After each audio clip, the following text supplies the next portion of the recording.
Welcome to podcast, the only podcast that is always an instant classic. Yes, I took that off of some people there.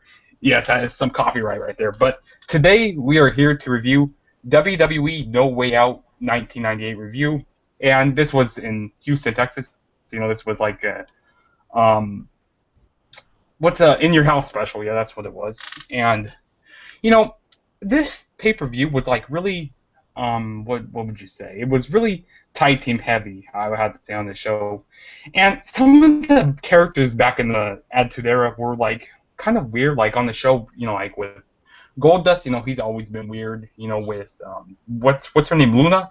She's a freak. His characters back then, I didn't really like them. They were kind of weird, and I wasn't really around the Attitude Era, so maybe that's why I didn't really like this. I mean, this paper wasn't bad. Don't get me wrong, but like some of the characters were freaky as hell. Like they were kind of weird. But I thought the show was pretty good. And if you're enamored with the Attitude Era, you're gonna be more into it. But if you see, I'm more into the ruthless aggression type of era. That's the era I was around. That's when I started watching it in 2003.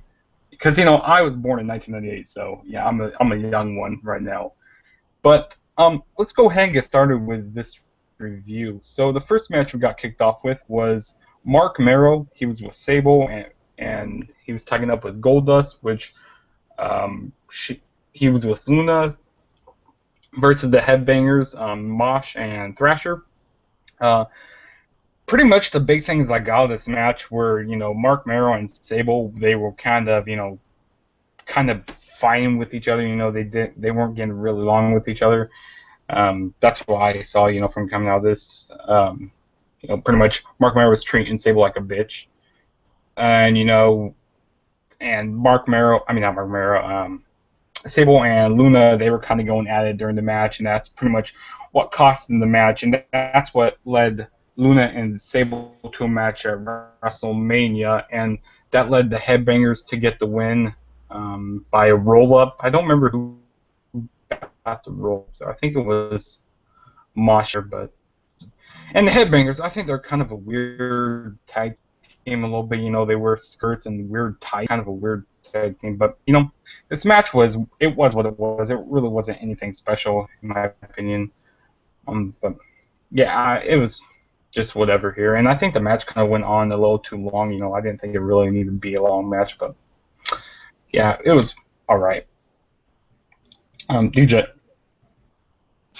Um, I realized watching this pay-per-view how much I love Mark Merrow. I've seen a little bit of him in my past watching different things on the network. I don't remember him that clearly from my childhood, but I know I don't know, something about him. He was just like it felt like a unique character to me, um, or something like that.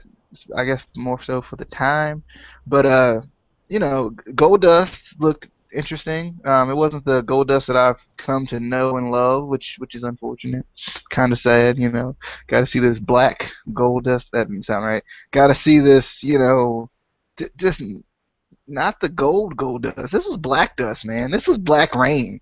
This was black rain to me. Okay, but I definitely liked. I kind of liked this match. I thought it was okay. I, this I know we said that this pay-per-view was very tag team heavy, and I know we always try our best to refer to the Attitude Era as the time when tag team wrestling was at its greatest, but I didn't truly enjoy most of these tag team matches. This one, I'm fine. My boy Mark Merrow, he's in my boy club, so I Everybody's in like your boy him, club, and I DJ. like Goldust. But some of the matches just were they were hit or miss for me in this one.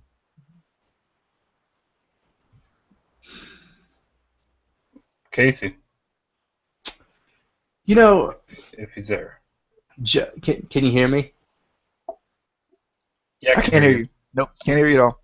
Okay, you confused me there for a second. But anyway, Justin opens up this video with this first match and automatically makes me feel old and depressed. Because I was alive through this whole thing. But I Well, you're probably gonna have different opinions on this. You're probably yeah. gonna think it's good and stuff. That I mean, that Because was our main like I reason for said, getting you on, because you're old. wow, Oh. shut up. Just because I'm gonna die before you, shut up. I'm I won't say this was my favorite tag team match, but I liked it. I liked it because I was a big fan of the Headbangers when I was a kid. I really liked them. And I really liked this when Goldust had the artist formerly known as Goldust gimmick. It was something kind of different for him. For a while, he had been in the typical Goldust that everyone thinks of for a I mean, while. isn't Goldust different enough though? No, no, it's not. How dare you even assume that? How dare you, good sir? Um, And I really like the feud between Luna and Sable. yeah, that's pretty much the main stuff I got out of this match. Yeah. It was a good match, but I feel like it should have been more about the two teams. I feel like this was more based on um Sable and Luna. I would have to go all the way back to completely remember the full history of all the feuds and everything, because that's kind of hard to remember because it was back in 1998. I don't remember exactly what was going on the weekly, programming, but I thought this was a not bad opening tag team match. So yeah, next match we're gonna be talking about is a light heavyweight championship match. We have Pantera versus Takamichi Noku, which we had a guest ring announcer during this match, which it was Sunny. Which, oh boy, man, I was so happy when Sunny came out with that pink on. Oh man, she was looking fine out there. But I thought this match was very good. I really enjoyed this. I liked the light heavyweight championship matches. Back then. I didn't really know who Pantera was. I mean, I saw some matches from Takamichi Nuku back in the day, but I didn't really know who Pantera was. I pretty much only knew that he was the number one contender, for the light heavyweight championship. This was kind of pretty much copying like what the cruiserweight division was in WCW, pretty much, which I really loved the cruiserweight division. Back in like Rey Mysterio Jr. and all those high flying. That's pretty much what it was. Copy and paste what they do here right now. And like I said, they wrestled really good in the match. It's really good high flying. This match was really fun. Probably, I'll say it was one of the best matches of the night on here. And Takamichi Noku, he retains the light heavyweight championship by the Michinoku driver, and like I said, very very fun match here. Good second, yeah, probably one of the best matches of the night here. So, and pretty much, I don't think like back in his days, with the light heavyweight championship, title matches, I don't think they really had feuds like through to him. The matches were pretty much this there, Like I just don't really think they have feuds with each other. Also, but, in case, I mean DJ This, or whoever wants to go. this, my dear sir, was match of the night, and it wasn't because of the competitors in it, but it was because of the belt that was being defended. The light heavyweight championship might be my favorite belt of all time. It is. It most certainly is. No, I really did like this match. I did. I was a fan. It was interesting because it kind of brought me back to more like today's wrestling with all the high flying and stuff. Because really in the Attitude Era you didn't see that a lot. Even in the Ruthless Aggression Era you didn't see it a lot. So it was definitely interesting. Um, I thought it was funny because we always talk about how wrestling and especially WWE has been kind of racist, kind of against other especially we would talk. I know Casey and I have talked about it with Japanese wrestlers, and there was a quote by I think it was Jerry Lawler saying that every Japanese wrestlers losers. You know, the Japanese are losers or something like that. And I just thought that was funny. For some reason, that brought me back to that point we were talked about before. Um, is it Pantera or Pantera? I don't know why I can't remember his name. Pantera, kind of like the band. Pantera. Oh, okay. Um, he hit that surfboard stretch, which I liked, because we don't see that a lot. It was funny. I was like I was thinking like what I was gonna say in this review, and I was like we don't see the surfboard stretch a lot. Watch the last week's episode of Lucha Underground, see the surfboard stretch, and I'm like, oh. But anyway, I just thought it was it was definitely a good match. I want the light heavyweight championship back, man. That's all I'm saying. And we can talk about how the Japanese wrestlers don't get respected, but you know the Mikanouchi driver is still a thing. It's still a thing today. So I'm just saying, that's still a little bit of respect for the Japanese wrestler. Well, when I was watching SmackDown, I think it was this week, I heard that Mark Mero. What Mark Mero? What, I don't know why I just said that. Whatever the announcer, the commentator is. Jerry Lawler? No, some Ronaldo. That guy, a new announcer. He said he's brought the Michinoku driver because someone hit that move. Like, that's awesome. Like, he actually called spots. But go ahead, you can go back onto what you're saying. Oh yeah, I was pretty much finished. Casey. First of all, good sir, the World Wrestling Federation did not copy WCW. No. WCW copied WWF. That's what happened. I'm sticking to it. And I think, yes, WWF did kind of mold certain things around what WCW was doing, but WCW I definitely was more into the cruiserweight division as like a mainstay kind of a thing. But I don't think either of them really kind of copied each other on this. But this was a good match. I feel like any match back in the Attitude Era with Taka Michinoku was always a good match. Not only because of the Michinoku driver, which is awesome, but he was just really good in the ring. They always put him in he was in Kai and Tai, which was kind of a sort of a goofy gimmick for a while there. But I mean, he was really good in the ring. He was a really good competitor. And I think matches like this are the reason I feel like WWE needs to bring back either the cruiserweight or light heavyweight title. Give those smaller guys a chance to actually do something. Show that they can do something. It just sucks that they don't have it anymore. But I like this match. I just wish it had been with somebody, not necessarily against Pantera, just because he is one of those kind of miscellaneous sort of wrestlers back in the day that you don't. He wasn't really big, so you don't really remember him, unless you were into the international wrestling at the time. But yeah, it was a good match. They just need to bring one of these titles back. I mean, not the light heavyweight title, because that one's dumb. The cruiserweight title though, that one needs. But did you see the match? Did you watch it? I did. Match of the year already. Match of the year. Match of the year. Over 10 years ago.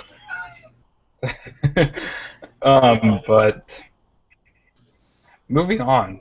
Next match we're going to be talking about is an air tag team match. We've got the Quebecers versus the Godwins, which this match was not very good. I wasn't really entertained in this match. The Godwins, they're not very good workers. They're very sloppy in the ring. And their gimmick kind of reminds me of these, sloppy pig wrestlers. They're just not very good workers in the ring. And they kind of remind me of the White family. Well, the White family actually reminds me of the Godwins, of what they are today.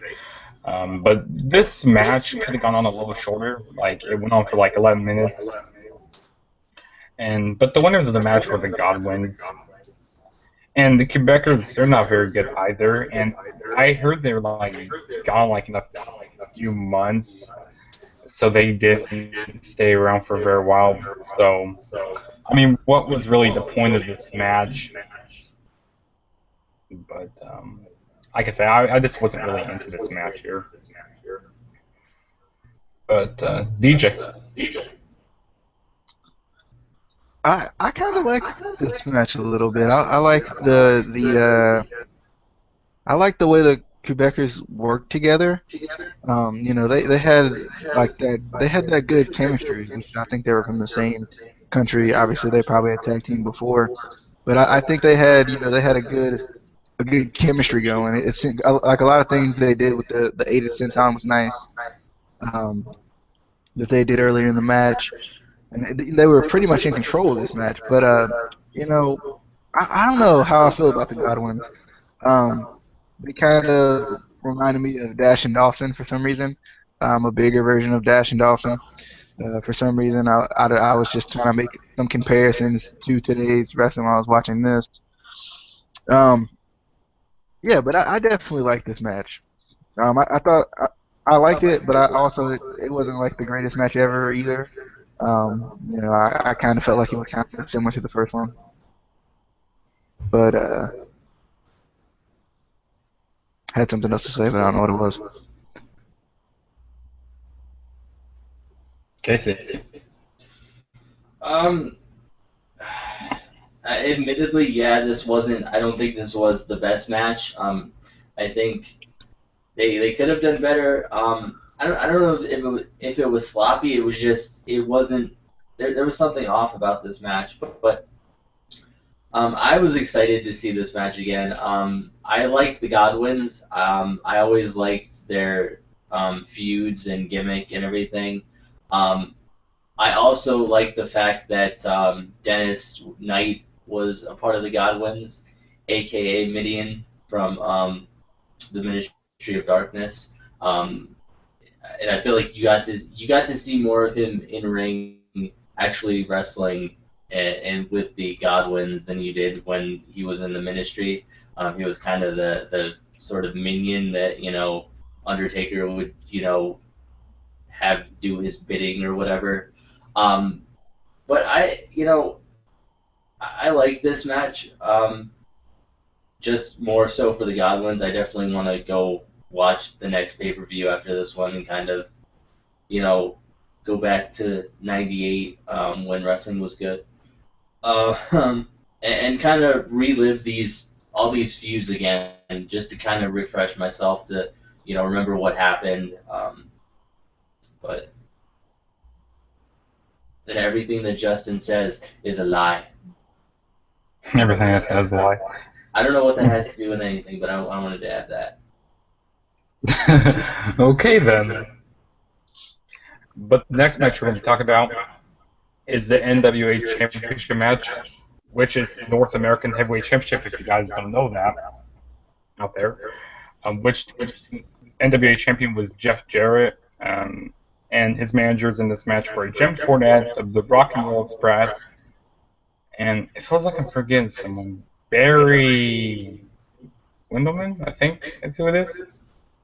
Yeah, it was. Versus Bradshaw. And Bradshaw, man, he looked different at this time period. He wasn't, part of the APA at this time. That because Farouk was a part of the Nation of Domination, which we'll get talking about in a little bit. But there was a lot of interferences in this match. There was a lot of NWA influence, like back in these type of pay-per-views, like that Jeff Jarrett, the matches that he was in. Jeff Jarrett, he put the title on himself a lot, like back in WCW, back when he was like in TNA, and like, no, I don't think he's done it in GFW yet, but I mean, he just puts title on himself a lot. But this match was, it was alright. I didn't like the DQ finish. I don't really like DQ finishes. The reason why is because it's a pay-per-view. Because like you like pay $60. Well, not now these days. You only pay $9.99. But to go back and watch these old pay-per-views. But I back this time I kind of would have been pissed, to see a DQ finish.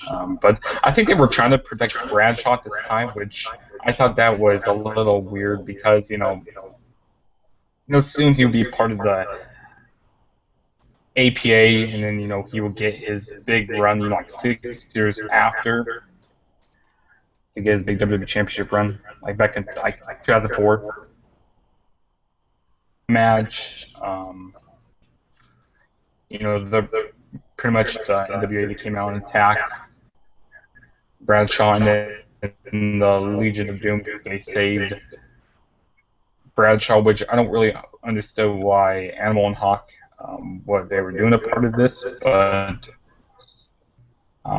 yeah, I thought this was an alright match. So, DJ. Yeah, I was definitely, when I first saw it, was not feeling I almost said JBO, Bradshaw's character.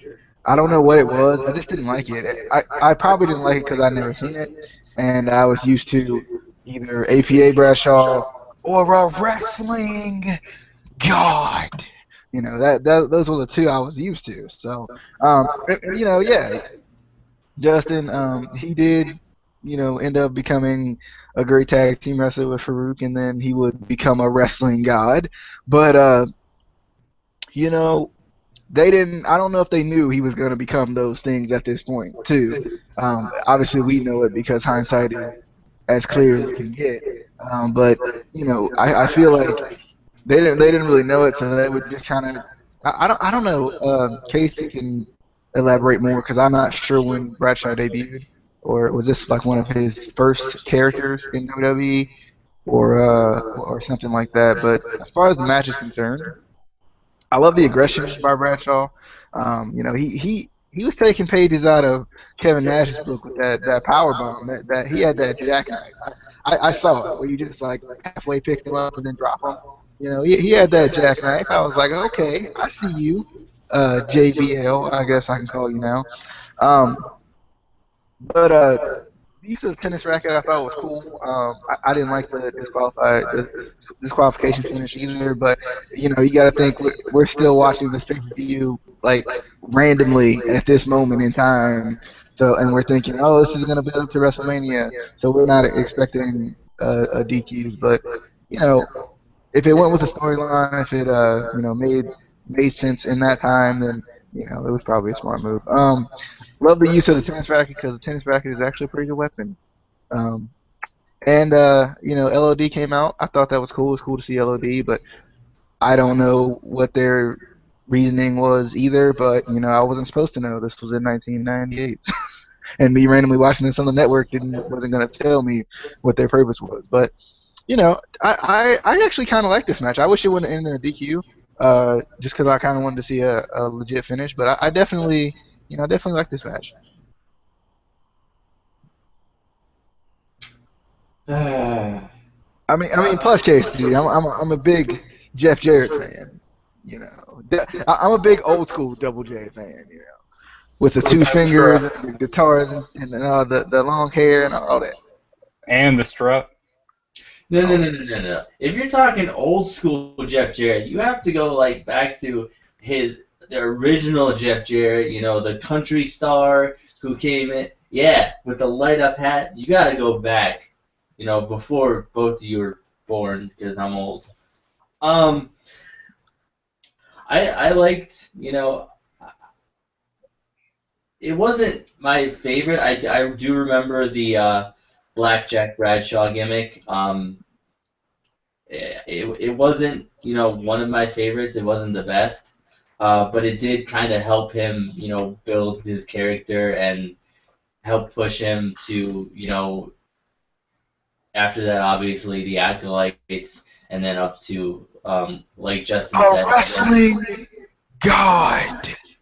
Sorry. wrestling god. It must be Sid. Yeah, a wrestling god who does commentary now and annoys me.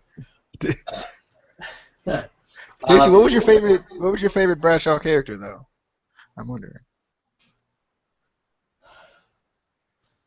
I like the original APA, or Acolytes, I should say. Um, I still like the Acolytes Protection Agency gimmick, but I like the original APA, or Acolytes. You know, they were kind of, again, Undertaker's sort of bodyguard henchmen, you know, guys, and they were mysterious. You know, you didn't really know much about them. I really like that, but I just didn't like when he dyed his hair and wasn't Bradshaw anymore. Made me say. But anyway, I loved how I admittedly Cornette is not one of my favorite people ever, and you know DJ made it worse today. But um, I like how they used to have Jim Cornette and the NWA kind of it, involved in the shows. I like how they, you know, defended the NWA North American Heavyweight Championship. Again, we always talk about how we wish they still did interpromotional matches and stuff like that. Unfortunately, they don't. But I like that. I thought it, you know, it brought a new kind of dynamic to the show, and it kind of kept that old school feel to it because NWA is an older kind of promotion, you know, that goes back to like the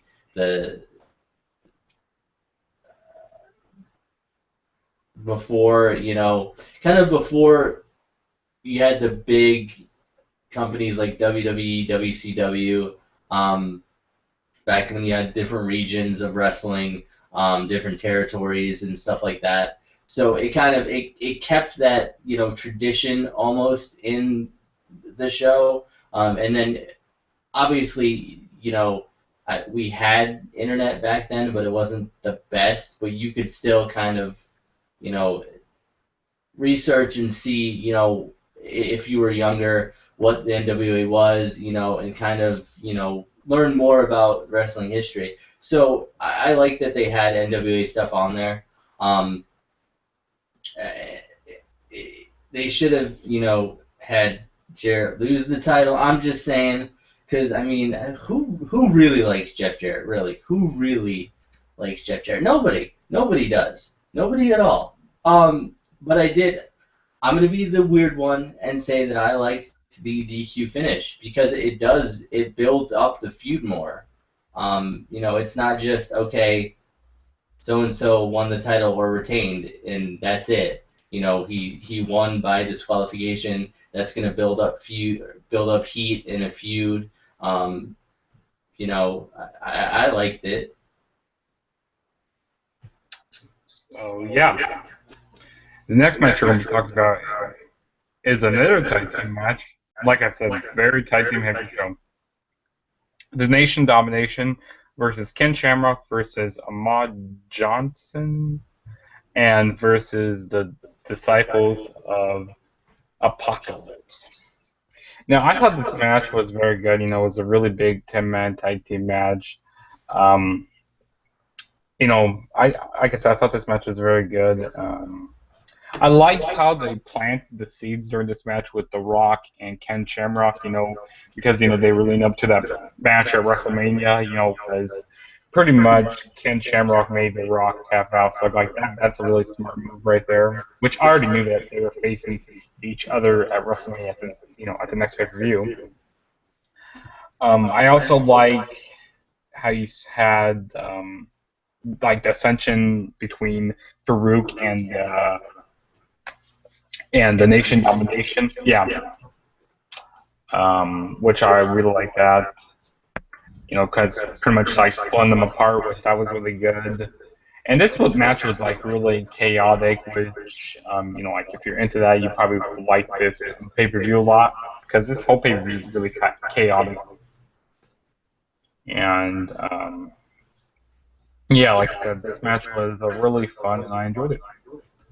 And the winners of the match were Ken Shamrock, Ahmad Johnson, and Disciples of Apocalypse. They win by when Ken Shamrock makes The Rock tap out by an ankle lock. So, DJ, what's your thoughts on this match? Yeah, I like this match. I just like the whole storyline from this match. I felt like the Ahmad Johnson is one of my favorite guys that I definitely remember from the Attitude Era. For some reason, I remember him. I don't know why, but I definitely, when he and Mark Henry faced off, I thought that was a really cool moment. And the fans went nuts when they both got in the ring. And we don't see that all the time anymore, especially with like bigger powerhouse type guys. You don't see that excitement when they get in the ring. So, I thought it was a cool thing and kind of shows how wrestling is, especially from a fan standpoint, has changed. Um, the the spine buster when Johnson got really hyped, I was like, yeah, yeah. But when this match basically became like a big brawl and everybody got in the ring, that was very similar to today's wrestling because when everybody starts to get in the ring and starts hitting their different moves, either whether it's their finishers or just starts brawling out. The fans tend to get excited. So I definitely I like this match. I thought it was pretty good. I wish I could go back and watch this entire feud because I think with Ken Shamrock and the Nation, I think it had the makings of a good feud. I kind of remember it a little bit, come to think of it. Just by watching this pay-per-view, there's some things that I remember from 1998 when I was 3, but not everything. But I guess since Justin left us, Casey, thoughts? Um, yeah, I like this match. I kind of going on a point you just said about wanting to kind of go back and remember these feuds. I think the fact that WWE has its own network that they can literally put whatever they want on there, they should like do a section where they kind of um, put these feuds and so you can if there's a certain feud you want to watch from a certain year, they have like a playlist or whatever. Yeah, on that real quick before you get deep into the match. I think it would be cool even if they put the Raws in order. So like if you wanted to go back and watch them, because obviously you can skip through them and find the parts you want to find. Because I mean that would even be easier on them. They would just put the Raws in order and then the pay-per-view right there and then the next ones. I just think that would be cool. I think we talked about it before. Yeah. Um, I'm gonna wait until Justin gets back because I gotta correct him on some real quick. I mean, you kind of did already, but I need to. The man name is Ahmed. Ahmed Johnson. Ahmed, not Ahmed or Muhammad or whatever the hell he said. I don't know why. I really liked him though back in the Attitude Era. I don't know I what it was about him. He reminds me of freaking Ezekiel Jackson. They look so similar. I, I don't remember really liking him like on TV, but I remember playing. I think it was WWF Attitude on PlayStation, and I remember always playing with him. I think it was Attitude or Warzone, one of the two. Um, but I remember playing with him all the time. But whatever. I'm just gonna move on because if he's gonna leave in the middle of his own video, that's not my problem. But I he didn't really go over the promos earlier that they had, but I really like The Rock in the Nation at this point. You could tell that yes, he was a part of the Nation, but there was something special about him. His heel Rock gimmick was just starting to really develop well. And you had that dissension between him and Farouk. Um, I I'm kind of upset they never. I don't remember them really kind of ever bringing that back up. Later on in the ruthless aggression era, or even up till now. They haven't really done anything where, I just think that would be cool to see, something with The Rock and Farouk. Not necessarily a match, but, kind of, coming full circle, I guess. But, I loved seeing Kama in this match, aka the Godfather. Most people know him more for that gimmick. D'Lo Brown was always one of my favorites. Mark Henry when he was younger and smaller. I mean, he was still big, but he was smaller. And then obviously, like we said, Farouk.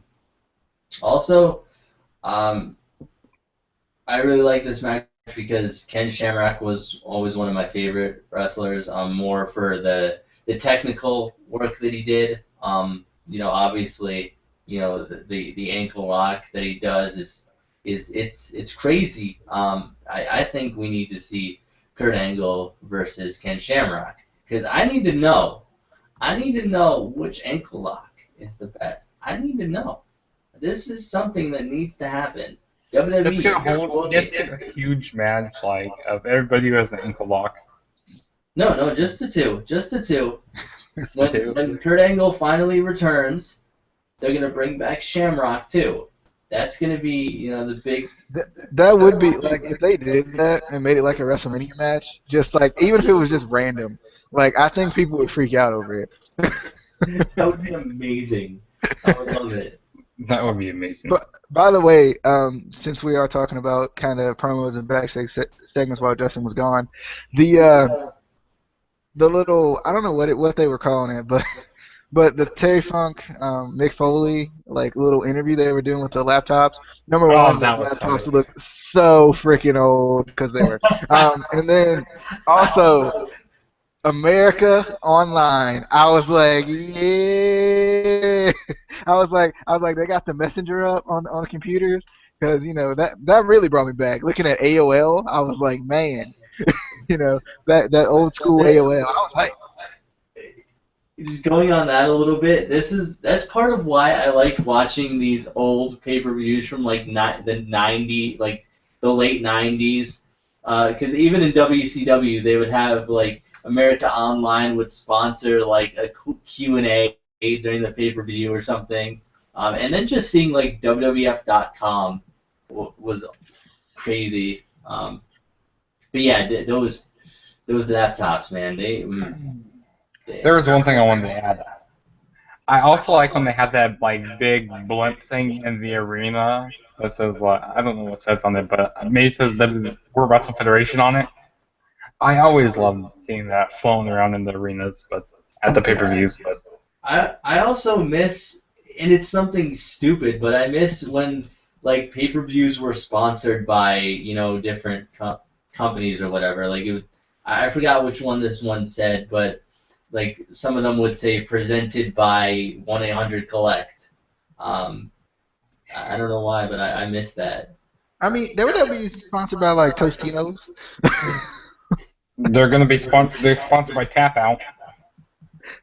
That's not the same.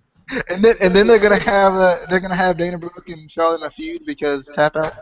They're just gonna bring that back up just randomly, like Dana Brooke's just gonna appear. No one's gonna know who she is because she hasn't been on NXT that long. She's just gonna appear, and they're gonna be like, "I'm feuding with you over that title because of Tap Out."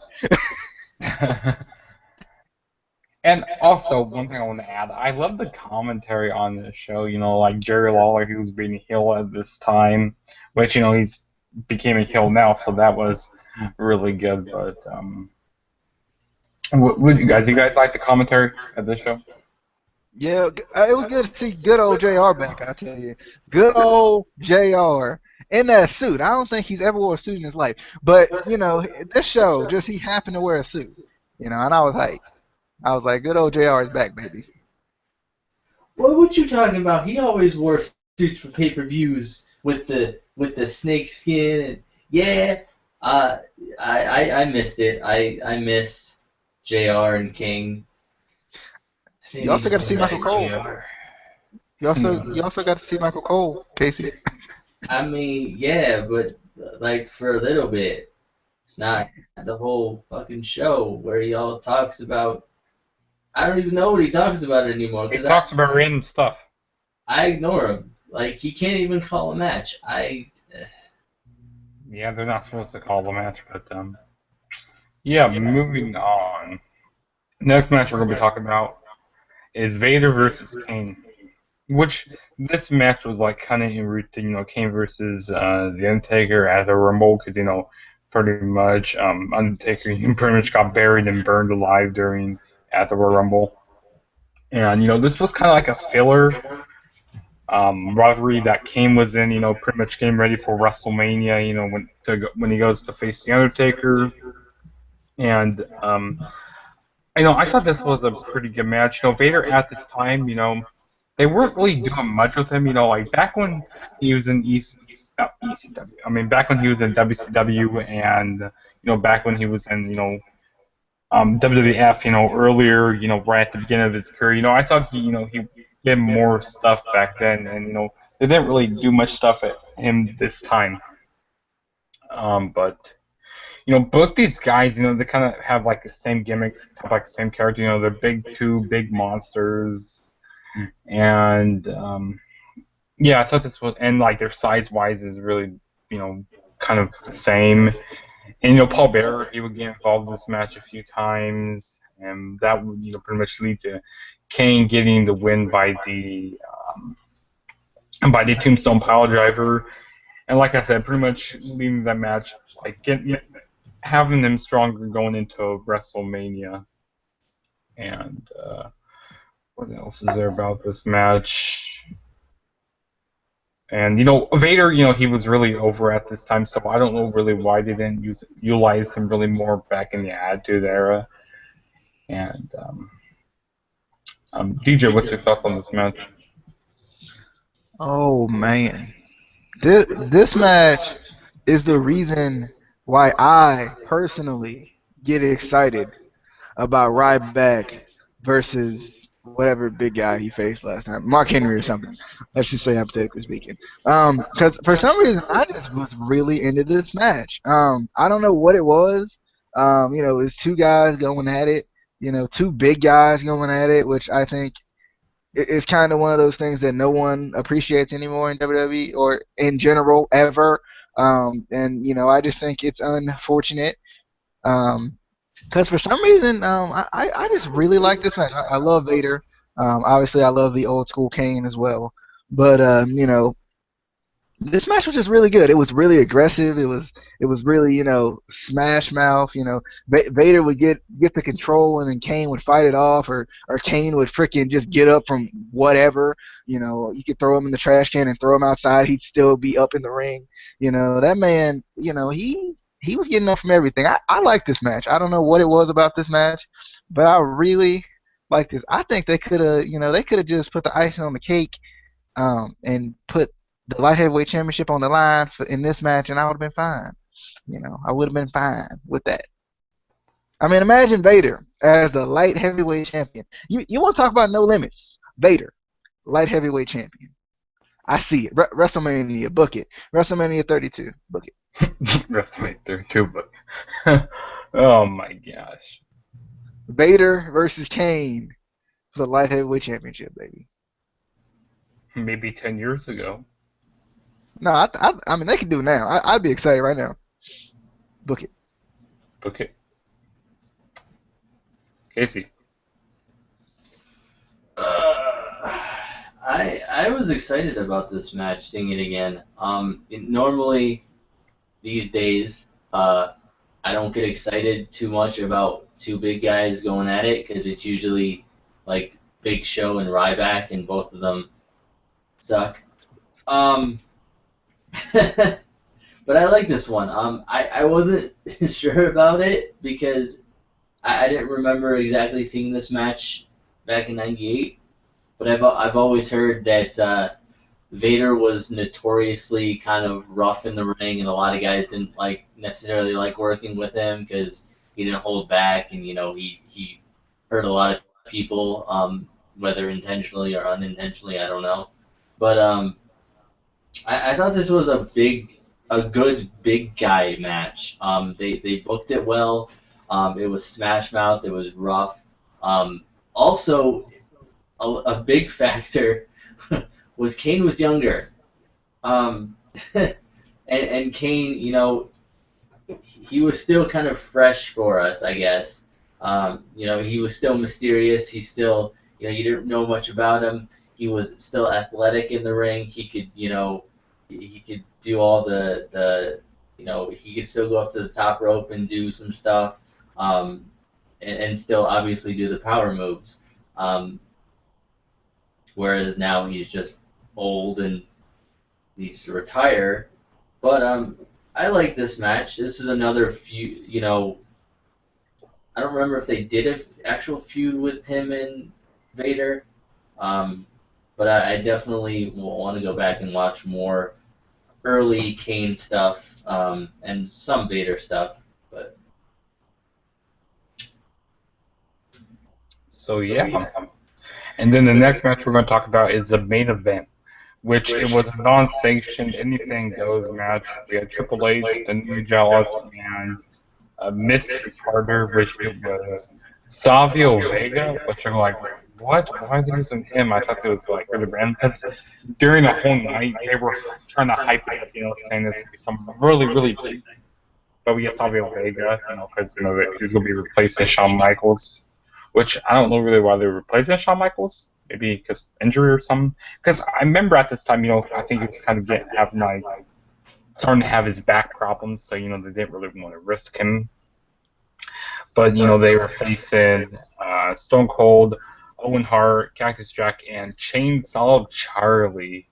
And also in Triple H's corner, they had China there, which she's fine, but not really right now though. But there was a lot of chemistry between Cactus Jack, Chainsaw Charlie, and the New Age Outlaws. I thought this match was very fun. Between them guys. And that was building up towards our match at WrestleMania. So I was good. Planting seeds for that towards WrestleMania. And Stone Cold, he was on he was red hot. Going into WrestleMania. Going into for his WWE Championship match at WrestleMania against Michaels, I think. Yeah, Michaels. So that was really cool. And Owen Hart, it was kind of random to see him in here, but it's always fun to see Owen Hart in matches. You can never go wrong seeing Owen Hart in a match. But like I said, this was a very good 8-man tag team match. Probably it was the best match of the night. And there was like really good build up, going into WrestleMania. So yeah, and all the weapons that they used during this match, it was just really hardcore and stuff. And these days we don't really see much hardcore things, so it was really fun. So, DJ, what's your thoughts on this match? Savio Vega, for some reason, reminds me of a poor man's Conan. Like, I feel like if there was like this random like this type of match, right? And then like this type of match today, and just randomly, they were like, and the corporate and the authority selected Conan as the mystery partner. Like everybody would be like, wait, what? So that's how I felt for some reason. But I definitely liked this match. I thought it was good. It was a brawl from the very beginning. And then it was weird because it just like turned into just a normal tag team match, and I was like, how? Earl's the greatest. I tell you, he is the greatest referee of all time. He turned a brawl into a normal tag team match. He Hall of Famer. Oh wait, he's already Hall of Famer. WWE Hall of Famer. He deserves it. You know what? I gotta say one thing. He does deserve it, but this kind of reminded me of when at Payback in 2014 when Evolution versus the Shield, they were just brawling and they randomly got up on the apron. Like what the heck? And I thought this was a like anything goes match. You don't have to be up on the apron. So that's what I thought. That reminded me of. But back to what you said. That's what surprised me though, is like how this turned into like just a normal tag team match. But Stone Cold got that accuracy though. Like he got more accuracy than Peyton Manning with that freaking throw of that trash can right to Billy Gunn's face, right to the face. I was like, man, he's a beast. But wrapping Cactus Jack in barbed wire. That looked like Al. Poor guy. Even though he's probably used to it. He's probably like, oh yeah, I'm at home now. But you know, Stone Cold would come in off the hot tag and hit the stunner on Billy Gunn and win.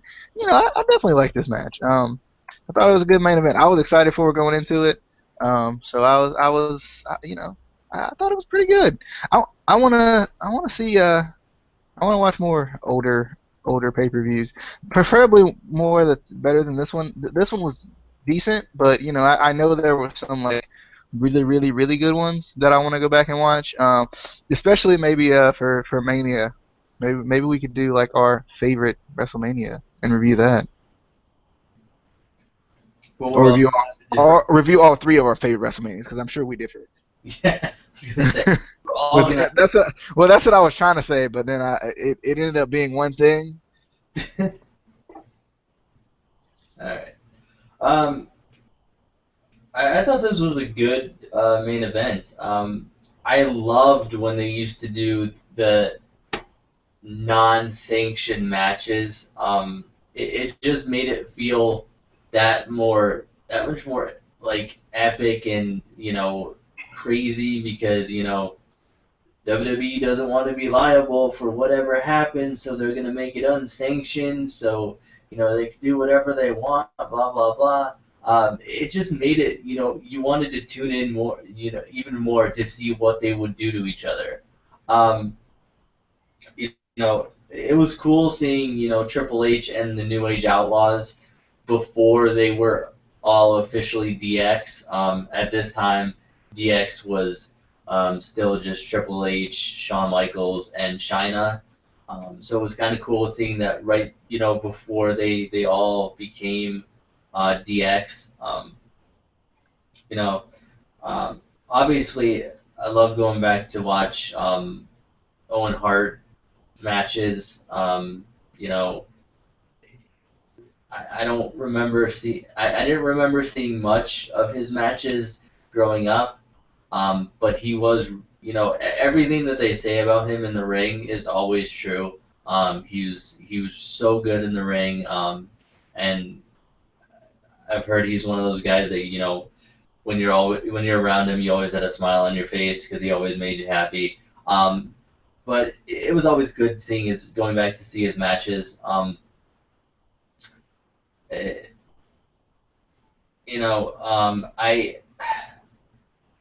I also kind of thought it was weird that Savio Vega was the mystery partner.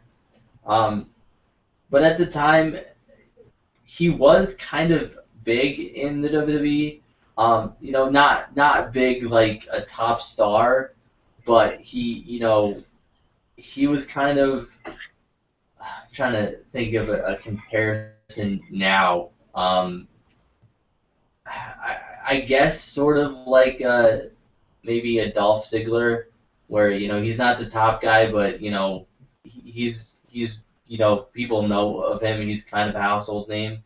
But also it's always crazy when you have Mick Foley in any of his gimmicks, whether it's Mankind, Dude Love, Cactus Jack, or just Mick Foley, and Chainsaw Charlie, aka Terry Funk. They kind of bring that unpredictability because you have no idea what they're gonna do. They always bring like a dumpster down with like different weapons. Chainsaw Charlie comes out with the chainsaw, which kind of adds to that kind of crazy, deranged gimmick. I think I saw Dean Ambrose in this match. I'm pretty sure. I think he's Chainsaw Charlie's like nephew or something like that.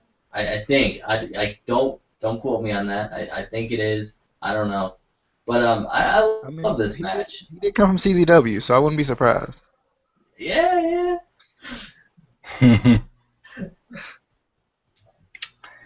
But yeah, that was our WWE No Way Out 1998 review. Um, if you had to pick one match, for one person to watch, on here, what match would it be? like the best match of the night. Since I know both of you are gonna pick the New Age Outlaws versus in Triple H and Savio Vega and all that, y'all gonna pick the last match.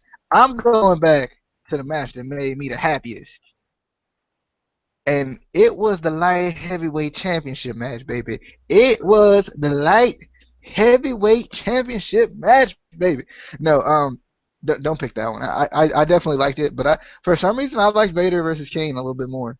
I don't know. It must be a little nostalgic for me watching old school Kane, and obviously I used to watch Vader back when I was a boy. You know, I used to I used to watch Vader too. So you know, I think I would pick Kane versus Vader for the World Heavyweight Championship WrestleMania 32. Book it. Book it. Wait. No. Book They're too old now. They can't. I mean, they're heavyweights. It should be for the heavyweight championship, not light heavyweight. I mean, I did say heavyweight championship actually. I didn't hear that. No, but Vader just wrestled not too long ago for TNA, so I think he can still go. He's still got some wind. Maybe a 5-minute match. He still got some moonsaults left in him, I tell you. He still got some moonsaults. But, no. Vader and Kane for the IC title. For the United States Championship. For the European title. For the Divas Championship. For that poster in the front row. For a Coke from the concession stand. But Casey, what was your favorite match of the night? Light heavyweight. Light heavyweight. I can't even pick a match in this. This wasn't one of the shows that I would necessarily have somebody go watch on the network, you know. But if I had to pick, light heavyweight, light heavyweight, light heavyweight, light heavyweight, light heavyweight, light heavyweight. I'm gonna go with the Headbangers versus Goldust and Mark Marrow. Because Sable? No, because Headbangers. Because Sable? No. Because Sable. No! It's Sable. It's Sable. Well, I'm going to have to go with the main event, the non-sanctioned match, because, really hardcore stuff in this match. No, and it's not because of China. You're going to say China there. No, it's not because of... I mean, but on the contrary, I will have to admit that my girl, JoJo, is much higher than Sable. I'm making a bold prediction now. I disagree. Okay. I'll put this in perspective for you. So, and Casey will agree with me on this one though. Alexa Bliss is hotter than Sable. Yeah. Yep, I agree with that one there. Yeah, touch me, I'll kill you. Yeah. Sasha Banks is hotter than Sable. That's my girl right there, Sasha freaking Banks. Sasha Banks versus Alexa Bliss. That's a Mania match right there. Bucket right there, right now. That'd be good. But yeah, that was our Judgment Day. Why did I even say? I was thinking the Judgment Day right there. No Way Out 1998 review, and we're gonna be continuing these No Way Out reviews. During the month of February. Our next No Way Out review is gonna be No Way Out 2000 because they didn't have a 1999 because that was St. Valentine's Day Massacre, which I think on February 14th I kind of want to review that show, because Valentine's Day, St. Valentine's Day Massacre, you see. But, leading up to the 2012 No Way Out, which the No Way Out 2012 pay-per-view was really, really bad, but, don't forget to, follow all of our, Twitters, at ICW _ podcast, and don't forget to follow me on Twitter at the TrueJSP, which you can see down below there. And also, don't forget to subscribe to the Instant Classic Wrestling Podcast, the only podcast that is always an instant classic. And also, don't forget to subscribe to me. And I guess we'll let Casey say the final words here. His famous, infamous words. No, Say it. no, Oh, no, it's so no. hot. Oh, you meant we will see you on the flippity dippity. Oh yeah. Oh, yeah.